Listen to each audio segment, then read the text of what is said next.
First I'll say thank you very much for inviting me, and also thank you. We have a family funeral tomorrow, so thank you to Ruslan and Walter Delemans and the committee for reorganising things so that I gave the talk now rather than Friday, and so that it could fit in. So thank you very much. Right. So my title, Getting to Know Your Corpus. There's a little. If you get bored, you can work out the answer on the sheet you've got in front of you. There's a little spot the difference exercise. What's the difference? What are the interesting differences between those two lists? I hope you won't get bored, but you might. I'll leave you to puzzle that one over.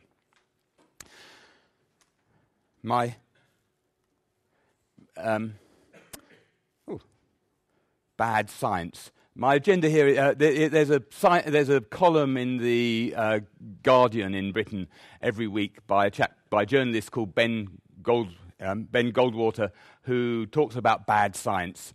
He talks about things like biases in samples. Here's a little made-up example. If a quarter of the people who tested positive on some drug test had just been on holiday to Mexico, then you sort of need to know that when you're interpreting those results. And if the researchers have ignored it or not noticed it or brushed over it or not really thought about it hard, then that's the kind of thing that qualifies for bad science. And then we move on to bad linguistics, where the claim is made that a corpus study shows X, but what was in that corpus? How general was that corpus? What were the biases of that corpus? That's really my topic today. So the moral is, if you don't want to do bad science or bad linguistics, then you need to get to know your corpus, to know what's in it and what isn't, and so that you know how to qualify your results. So how are you going to get to know your corpus? Well, the usual way to get to know texts is to read them. But corpora aren't quite like that. They're too big to read, and they weren't really designed to be read. When we crawl 1 billion words from the web, we're not thinking, "Oh, good, I shall lie.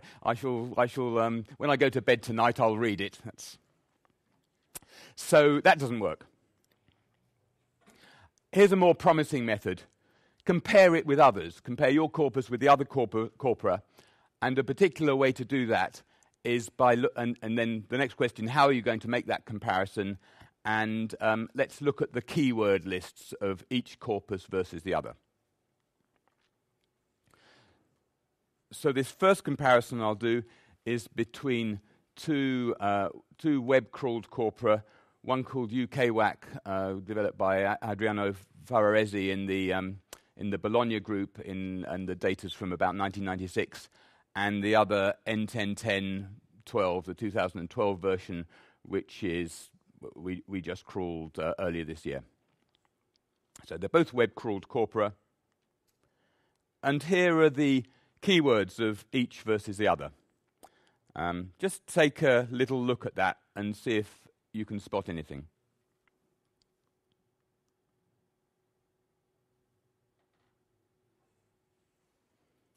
Any observations, any comments about what that's telling us about the difference between those two corpora, or about the difference between those two word lists, to Pileska? Left are fewer words. There are no words in common. Fewer words or shorter words? I think they're actually the same number of words, they're just shorter, which is in itself important. American spelling. Yeah, American spelling. That's the kind of first and most obvious thing. So here I've coloured in red all the ones that are American on the left and quite a lot of corresponding British spellings on the right. I didn't get my slides quite right. I got confused with these slides. Any observations about those green words on the left?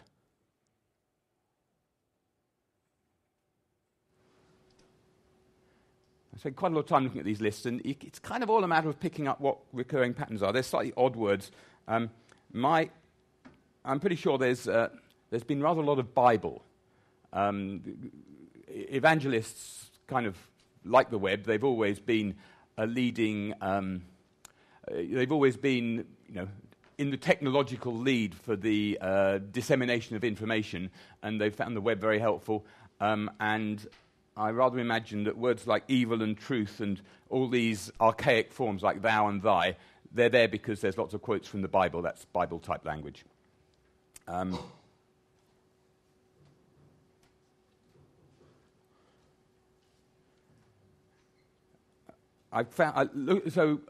Looking through this list, I found another category of words there, the ones in blue on the right. I reckon all those words are to do with, if you like, the furniture of web pages, where people talk about contact details and email addresses and pages and clicks and inquiries and join our group here. So there's a family of words there which are kind of not the main, not usually, they're not the main text, but they're all the other stuff to do with the web. So we've got more of that in UK WAC than N1010.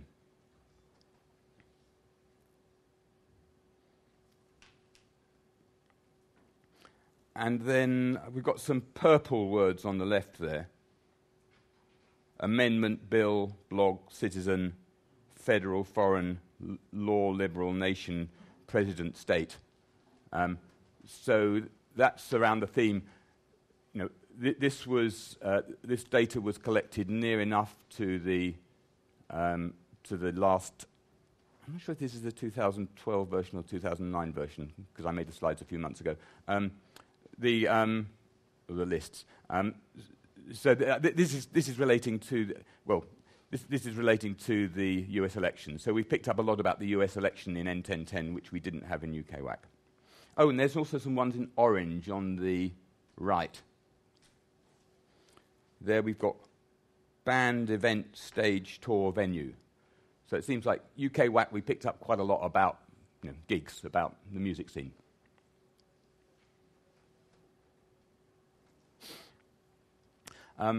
Carrying on with this same comparison, there was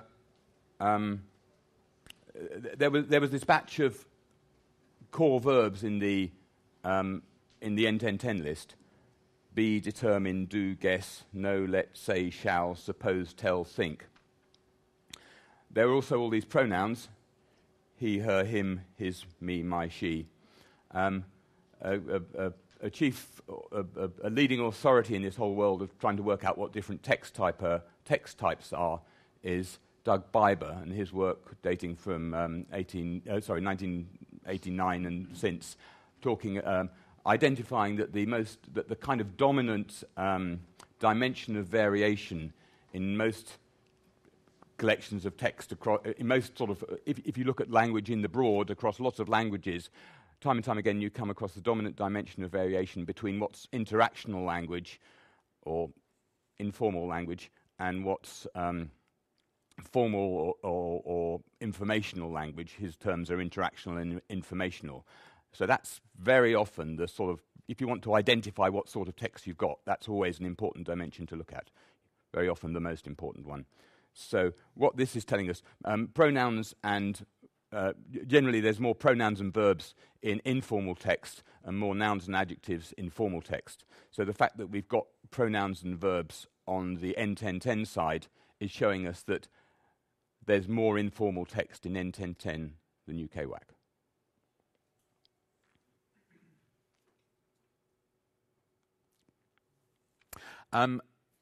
Just a comment about the sort of analysis I've just been doing. There's a famous book from England by C.P. Snow in, I think, the 1950s called The Two Cultures. Maybe this is a specifically British thing, but maybe it's broader. The two cultures are the humanities ones and the science ones. Linguistics is kind of poised a bit in the middle. I observe this every time I go to conference because the kind of linguistics I do is between languages on that side and computer science on that side, and so we've got a spectrum from computer science to languages, and we've likewise got a spectrum of the audience from 90% women to 90% men. So you can tell what sort of conference you're at just by counting gender. TSD, look round, yes, majority men. We're mainly on the computer science angle here, which means probably the bulk of this audience are from science rather than humanities. The kind of analysis I've done here of looking at this list of words and trying to piece together what seem like the common themes is very much a humanities type analysis. So maybe it's not the kind of thing that you're so used to doing, and maybe it's quite hard for you to do, but it's important.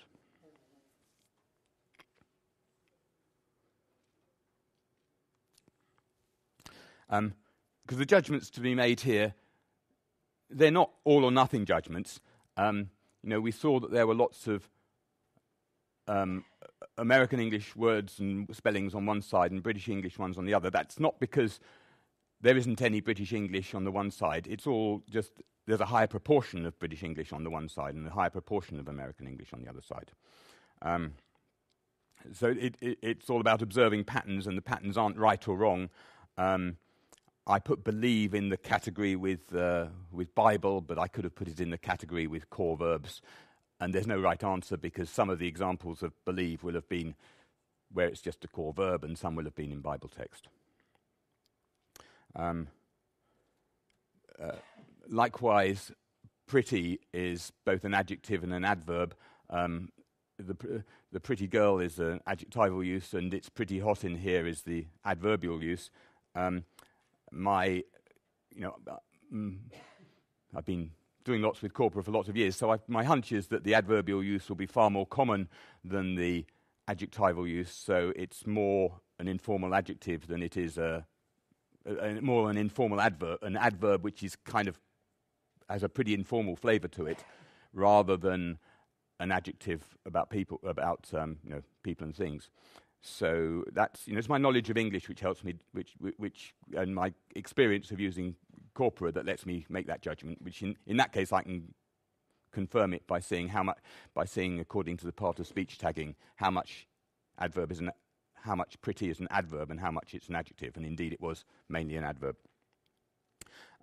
That's kind of an example of the more engaged you are with the data and the issues of that language and that type of data, the more you can understand why those words crop up in those keyword lists. Every word that's in that list, there's a sort of strong reason. So everyone is explicable, but it often takes some thinking and some thinking about the kinds of text you've got and the kind of word it is to work out what that reason is.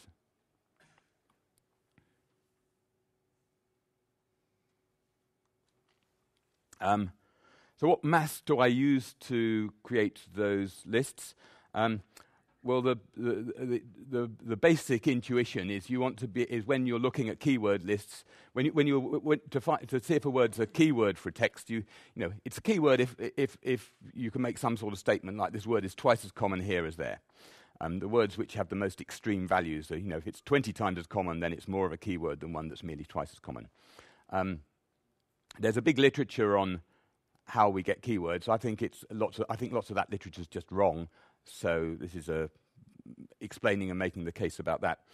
So the simplest approach is to say, roughly, this word is X times as common in the one place as the other. And to make those judgments, first, of course, you have to normalize frequencies. So you have to first find the frequency of the word in the one corpus and the other corpus, and then normalize it to a figure per 1,000 or per million. I usually use per million. And then take the ratio. And then what we want to do is find the words with the highest ratio for the keywords of one versus the other, and the lowest ratio for the other way around. In the next couple of slides, I'll assume that I've just got 2 1 million word corpora, so we don't have to complicate life by talking about normalization. And FC is short for the focus corpus, the one we're interested in, and RC is short for the reference corpus, the one we're doing the comparison with.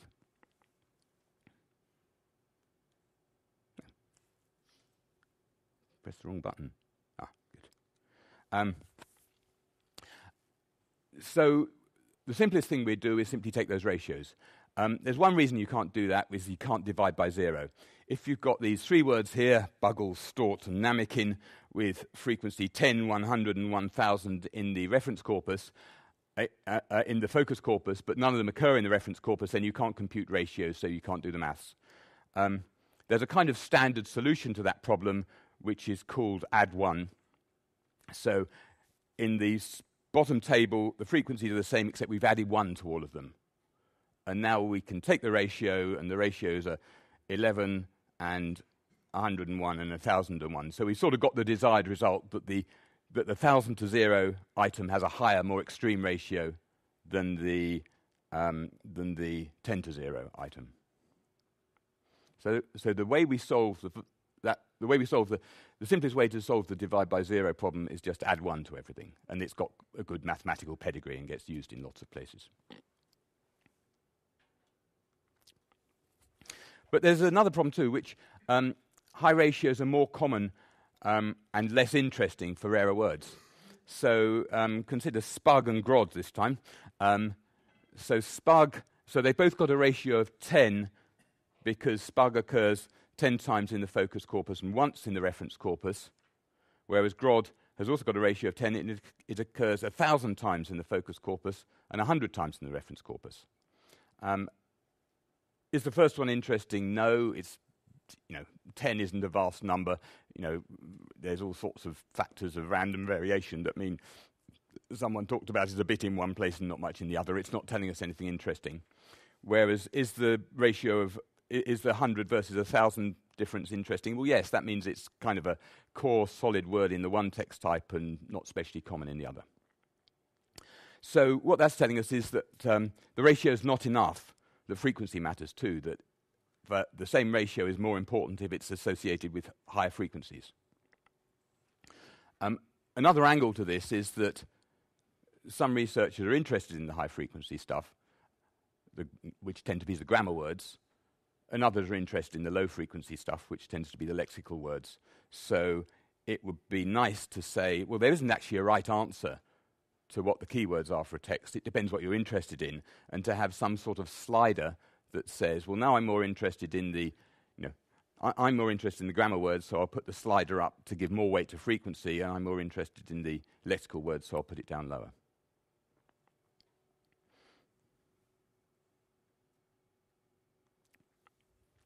And here's the solution.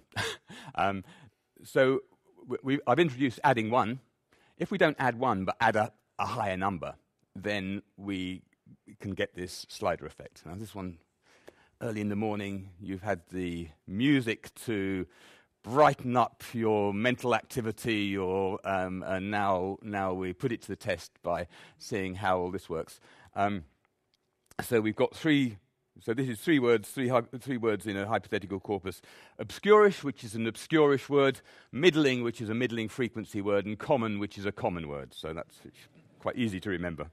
And in all of these examples, so this is all the same example where obscurish is 10 times in the focus corpus and not at all in the reference corpus. Middling, it's 200 to 100, and common, it's 12,000 to 10,000. So they're all kind of candidates for being keywords, but one's rarish and one's obscurish and one's middling and the other's common. If we just add 1, you see the sums. We've added 1 here, so 10 has become 11, and 0 has become 1, and the ratio of 1 to 11 is 11.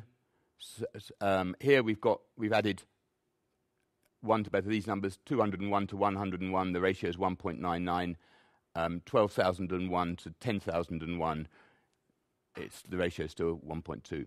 So here this has got the highest ratio, and then this one, and then this one. But if we add, in this case, we add 100. So 10 and 0 become 110 and 100, and the ratio is 1.1. 200 and 100 become 300 and 200, and the ratio's 300 over 200, which is 1.5, and this one's still roughly 1.2.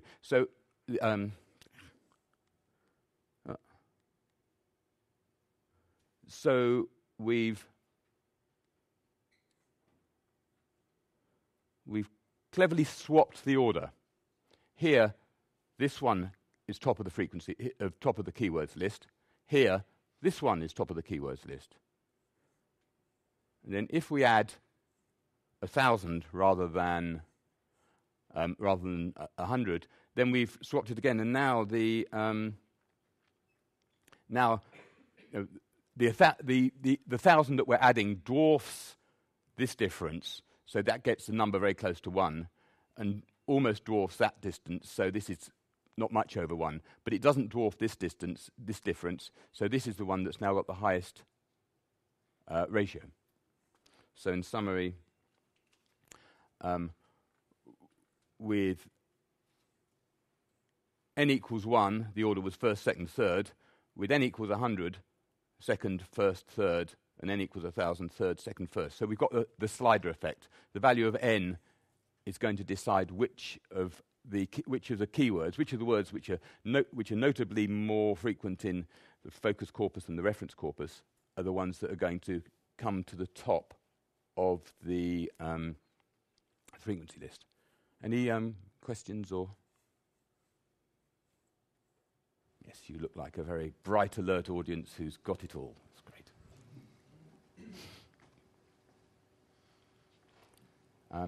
This is my little agenda about the maths. There's lots of other statistics being presented for this sort of thing, and there's some names of some of them. The advocates of them have said that that they've got more sophisticated maths. However, the cleverness in the maths is about setting up hypotheses and testing hypotheses and seeing whether the hypothesis is whether the null hypothesis is refuted with confidence. So it's all about this question: can we defeat the null hypothesis? The trouble is, the idea of the null hypothesis.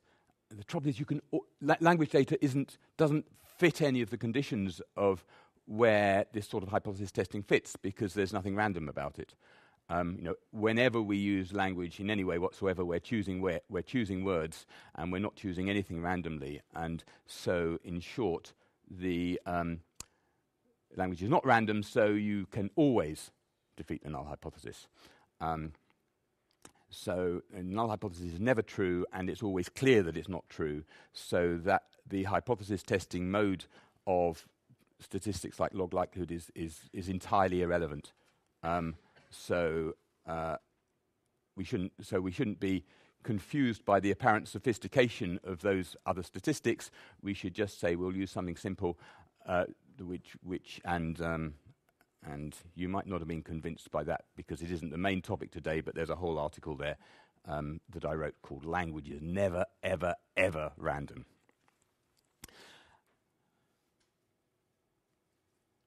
So how does it work, varying this parameter?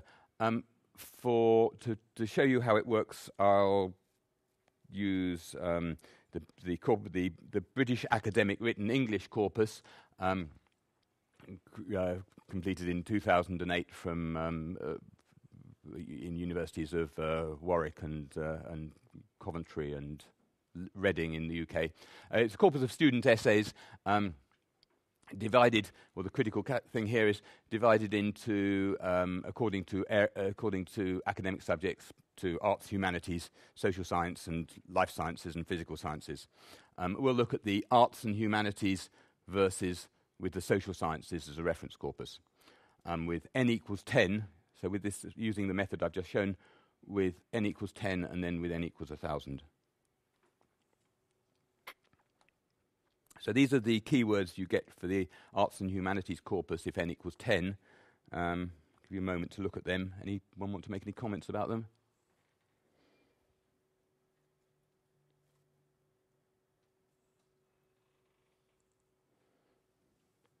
How do they compare with the ones we get with n equals 1,000?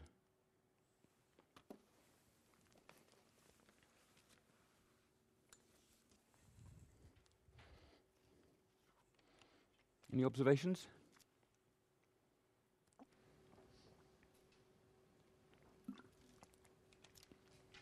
Yeah. One was built before the financial crisis and one after. Because in the first one is word Greek.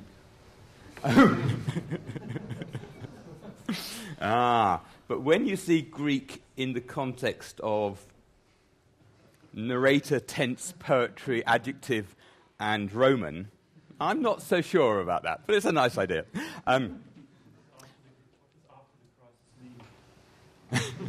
Yeah, I think maybe after the crisis of, maybe when, the crisis of the fall of Athens or something like that. Here we've got content words. These are words that people in the humanities talk about a lot. They talk about poems and gods and historians and poets and verbs and speakers. And people in social sciences don't talk about them very much. So if you like, we've got a perspective on the difference of content between the two corpora. Whereas if we move here, we've got something that's, if you like, more linguistic. It's not about the content, it's about the kind of language that people use in, the dramatic feature there is pronouns. 1, 2, 3, 4, 5 pronouns out of 15, which is pretty high going. So what that's pointing out, any hypotheses in why there'd be pronouns like he and his and she and her in this keyword list of arts and humanities versus social sciences?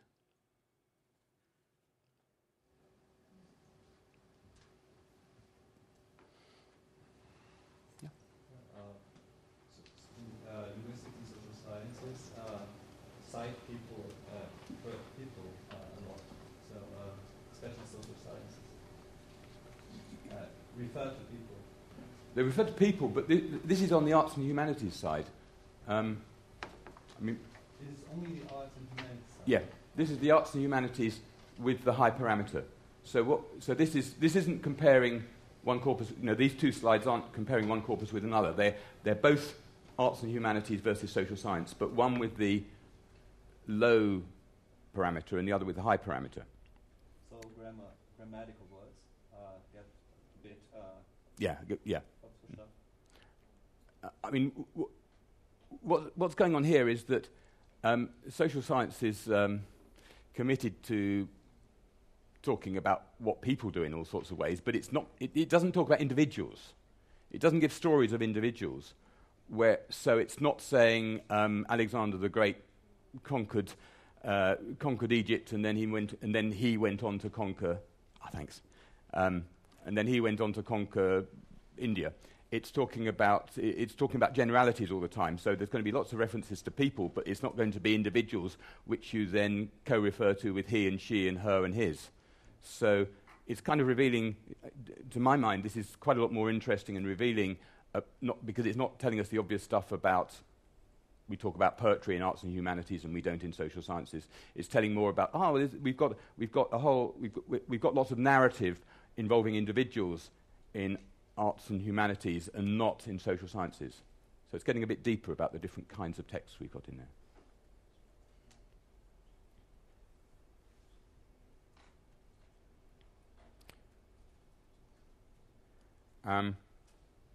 I've shown you the basic maths for the keyword list. There's also a few parameters I've talked about. So you might wonder, well, what parameters have I been using to generate the lists on the sheet in front of you and in the slides so far? And the short answer to that is, well, those lists are based on lemmas. Sometimes you want to use lists with lemmas, sometimes with word forms. So the corpora we're using have all been lemmatized, so you've got both options. And you can also do the same sort of analysis with word classes to see, there's one in the paper about assessing the formality of those two corpora in comparison by looking at the word classes that are much more frequent in one than the other. I've just talked about the simple math parameter. I usually use a default 100 for a mix of lexical and grammar words, so we can play with that. My usual settings for this sort of work are only all lowercase letters, otherwise you get lots of names in there which aren't so interesting. And I also usually find it helpful to use a minimum at least 3 characters or at least 2 characters. Otherwise, you get the sorted noise that's a bit, that isn't words and isn't so easy to use. If we play around with those parameters, looking again at the UK WAC versus N1010 data. So this is comparing the same corpora but using different parameters.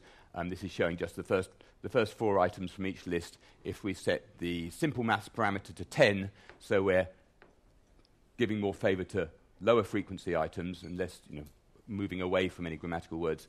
And when we allow uppercase and lowercase, and I also set the length a bit higher to exclude acronyms. And then, so that's another vivid explanation of so this is another angle on what's specific about N1010. It's got lots about US politics with Obama and Clinton and Hillary and McCain. Obama had scarcely been heard of in 1996 when UK WAC was crawled. So that would be there are probably 0 hits in there.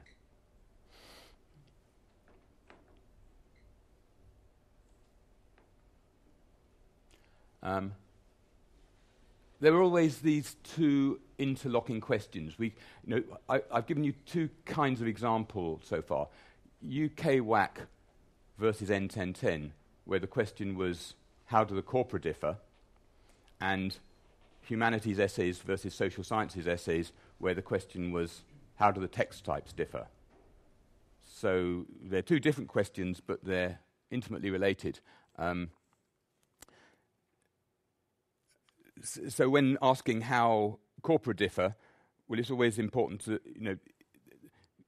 we can get a keyword list and then interpret it as, sometimes as differences in corpus compilation. You discover that you've, for example, the UK WAC had the words that I showed in blue, which were to do with the furniture of web pages, and N1010 had less of that. That might simply be because we've got better at cleaning up web pages in the years between when we cleaned that one up in 2006 and our latest technology. I should mention Jan Pomykalek there because his thesis work was all about that, and so we got better and better at it in the course of those years.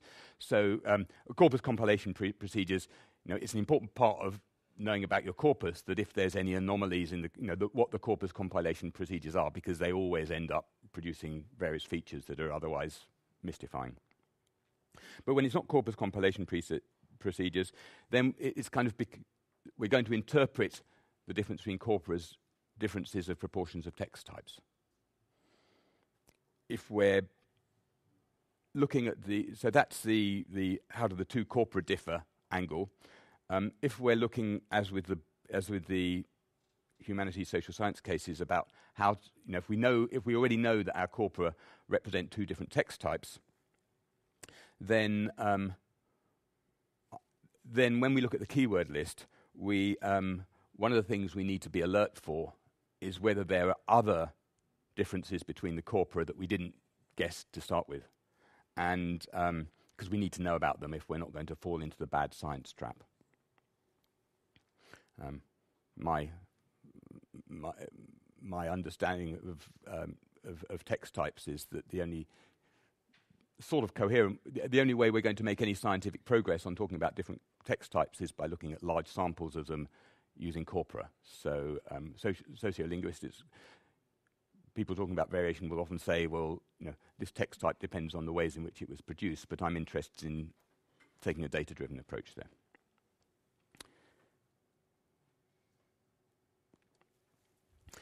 Here's a hot topic in how you make a corpus, certainly the kind of large corpora that I usually work with. Do you design it, which involves starting from a design specification and selecting data to fit the different categories of data you've already decided you want? Or do you crawl it? You crawl the web and then you get what you get. Design corpora like the British National Corpus and the Czech National Corpus, the downside is that they're expensive because it's a lot of work to find all the right text to put in all the categories that you decided you wanted in the design, in the specification. The downside of crawl corpora is, well, can you trust it? How do you know what's in it? Well, how you know what's in it is the question that we're all about, so let's do some comparisons. Show that I'm not completely blind to any language in the world except English. I think most of the audience is Czech-speaking here, but I'm not quite sure. Some are, some aren't. I'll give you a moment to look at that. There are some summary notes in English, so you get some idea of what's going on. Thanks to Vít Sukomel, who's one of the support team at the back there, for doing the Czech part of the analysis here.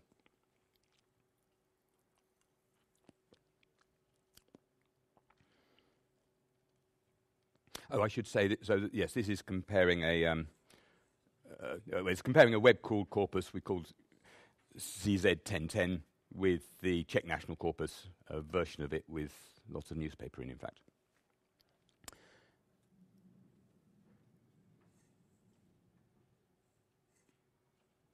That's the Czech version. Here's the corresponding English one, comparing N1010 with the British National Corpus.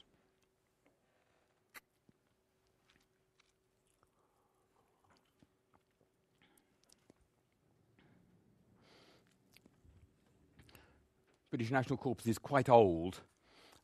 My hunch about the reason why chairman is on the British National Corpus side is that it's to do with language change, and gender politics has meant that we talk about chairman less now. Talk about the chair or the chairperson more. My hunch about why issues is there is there's quite a new way of using the word, which is, he's got issues with his teacher or something like that. So that's quite a specific new development, new lexical usage for the word issues, which means it's more common than it used to be. Most of the words there I could tell you a story about why I think they're there. There's lots that's between British and American. There's there are different.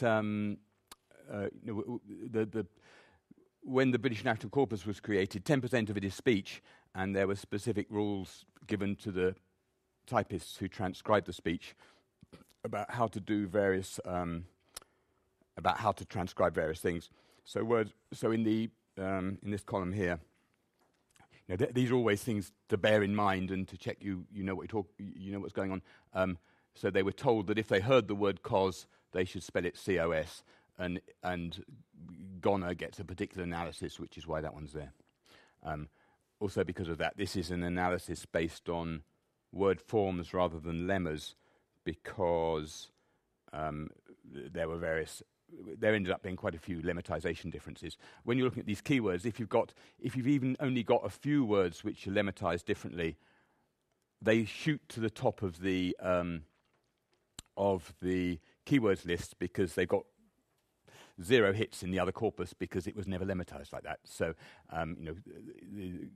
these kinds of lists, you can only use lemmas if the lemmatization procedures are identical.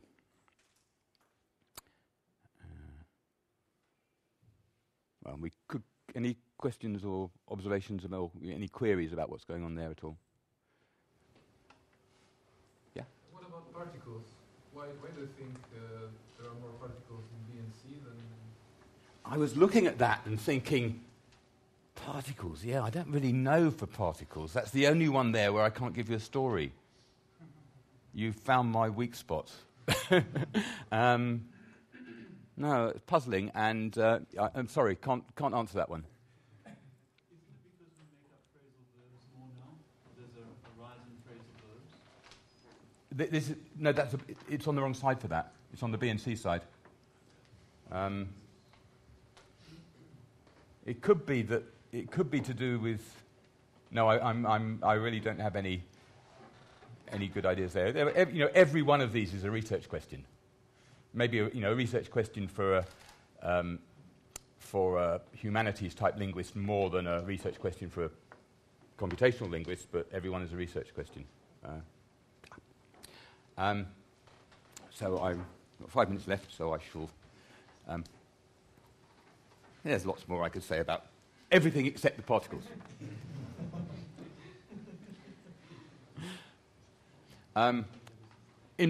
So across both of these languages, if we contrast crawled with designed corpora, the crawled ones had more first and second person forms. So this is simply the intersection of what was common to the Czech contrast and the English contrast. The common to both was there was more web material in the crawled corpus, not so surprising, but more first and second person form verb forms and pronouns. So this is kind of quite interesting. It's showing us that it's more interactional. That web on average, or there's more interactional material on the web than you tend to get in design corpora, because design corpora tend to give quite a high balance to fiction and newspapers. And fiction and newspapers are both narrative, so you get, which is why we see past tense forms here, and also, newspapers like talking about time and money, so we get lots of numbers there. That's a quick analysis. We can compare multi-ways. So we've seen N1010 versus UK WAC. That's the one I started with. And we've just seen N1010 versus BNC. And we found that the American flavour, the Bible thread, the politics and election thread, and there's quite a lot of university vocabulary, was in both of those contrasts. So that's quite nice, because if you just compare A and B, then you don't know whether the bias belongs to A or belongs to B. But if you compare A, B, and C, and you find that there's the same, you've got more vantage points. You get to know your corpus better because you can see it in contrast to more things.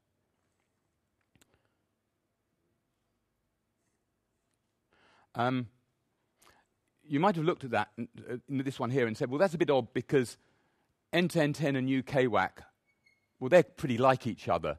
They are both web crawl corpus, so you'd expect them to be pretty similar, and you'd expect the British National Corpus to be an outlier relative to those two, just more different. Well, it's a good question. The talk so far has been qualitative. It's been talking about assessing those lists of words to see what they can show us. But for this question, we really need a quantitative analysis. I've been working on this topic for years, and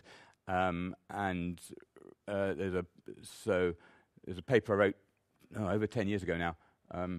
Did the work over 15 years ago on how we compare corpora. And so what we've got here is basically an implementation of the work there. What's happened is I always thought this was a central and important question, but 10 or 15 years ago, there weren't very many corpora to compare, so it wasn't a very pressing question, whereas now we can make corpora to spec from the web in all sorts of ways, so it's much more... So the world has caught up with me. Here's a screenshot of what we can now do in the sketch engine. If I've got time, which I think I probably haven't, I'd demo it. So this is giving distance measures between a set of English corpora. So the ones we've looked at in this talk are Bohr here, British National Corpus, N1010, or UK WAC, just about visible down the bottom. The similarity between N1010, the color coding, so the more similar things are, the lighter they are. So the most similar are the Brown family with the BNC here. And for N1010 and UK WAC, the similarity is 1.42, so this is an average ratio. So if it's 1, it means they're identical. 1.42, whereas N1010 versus British National Corpus is 1.51. So yeah, it's true that N1010 is more like UK WAC than British National Corpus. They're not by a vast margin. There's lots more I could say about different aspects of that table. I will be good to my word and the chair's reminder and not present a demo, though it would be nice to. So... You need some time for discussion. Oh, yeah, it would be nice to do a demo. Always nice to do a demo. We are online here. Oh, yeah. Oh, this is Vit who did the Czech analysis. Oh, yeah, no, it's okay. Yeah, sure. No, it's fine.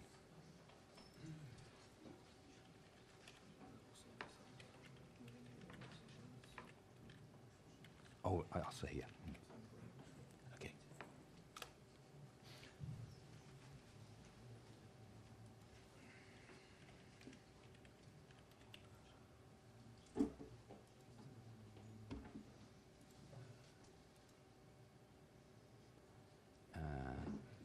This comparison is on beta.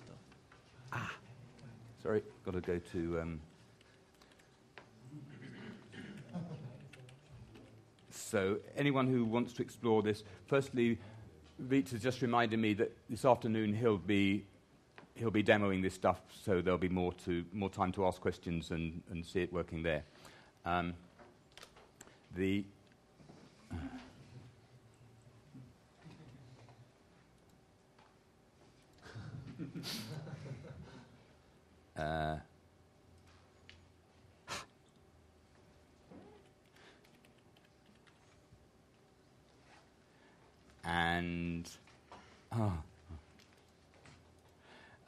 So if we look at the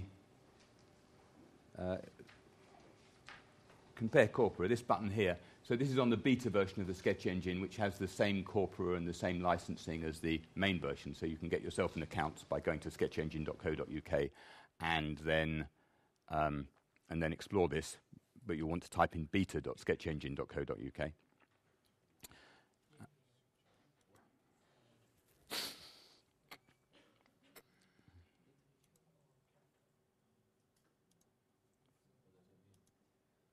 So these are all the corpora that I showed. So I think this will give us exactly what the screenshot was.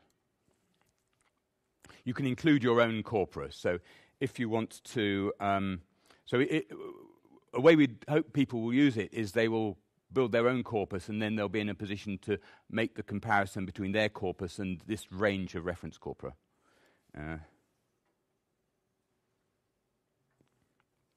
Any questions at this point? If it gets a score of 1.32, what does that tell me? Well, it means the average ratio is 1.3. I mean, you can't really make sense of the score of one score in isolation. It's just which is closer to which. So if it's 1.32 and if comparison between A and B is 1.32 and comparison between A and C is 1.65, that's telling you that B is more like A than it is like C. A is more like B. Sorry? In terms of lexical content? Well, I would boldly say in terms of everything. It's not just lexical content because we're looking at the grammar words as well. The grammar words, we're giving more weight to the grammar words. Really, what I think about that question is, so what sort of comparison is this? In what ways are they more or less similar? Well, given that no one else in the world of linguistics has any very useful answers to that question, I'm going to claim the floor and say, well, until you show me something where this isn't a good way of doing it, let's try that it is. There was a talk yesterday in the Present workshop about selecting domains for about how if you've got a small amount of in-domain data and other corpora of different domains, then we've got to the vertical writing doesn't work too quite right yet. So the talk yesterday was bumped into this issue of wanting to say, well, which of the out-of-domain corpora are closer to the starting point corpora, and so that's another area where you want to be able to compare corpora. So I've done a reasonable amount of evaluation for this kind of corpus comparison. I think it'll serve for many purposes, though it's a claim that is very much open. I hope people will disagree and try to disprove it and come up with other measures, because to my mind it's a highly underexplored area that's important across lots of sociolinguistics and computational linguistics and language modelling, which mostly people are astonishingly sort of unengaged with. That's the agenda of this talk, to put that right. So here you see we've... I think... Are they clickable, these? Yeah. So this shows a bit more. So when we're saying that that N1010 is has a similarity of 1.66 to the British National Corpus, also courtesy of it, we can click on the link there, and we will see the keyword list, because it's kind of it's using the same maths and the same method. So in a second we'll see that keyword list. More questions? Do you also have information, or is this included, about personal corpora? Yeah. I won't wait for that one. If we go refine corpus selection, if you've created your own corpus and loaded it into the sketch engine, so here's what... What I mean is more depending on your education and profession and so on, you use different words, Did you ever... Well, that would depend on you having a corpus of... If you collected the corpus of your own material, then you could add it in here. But that would... It's not there already. No, we haven't... you'd need to... It would be your corpus that you would need to select and put into the system. I was thinking maybe when you see some text, we want to recognize who was writing this text. Is that a profession, a mathematician, a linguist, or a police officer, or whatever? And then you want to know what are the characteristics of corpora, personal corpora. So that's one of the corpora here is a Dickens corpus. So we could identify the keywords that Dickens uses more than other points. So it all depends. This is the infrastructure that will operate on the corpus that you put in there, and it could be whatever corpus. More questions? Do you use DFIDF on your sports? No, because this is there's. What we do is sort of a bit more specialised, if you like. The one other thing I wanted to show was the form that we have for specifying these things. So under the word list function here, firstly we can choose. So this is for making the keyword lists I've been showing you. So we can choose whether what we're interested in is the whole corpus or just some part of it. Maybe the fiction part of the British National Corpus. We can choose whether we are going to whether we're going to make a keyword, a list of words or lemmas or part of speech tags, or there's one or two other options of got interest. So let's assume we do lemmas. We can filter it. This is where I usually say I'm only interested, this is a regular expression saying I'm only interested in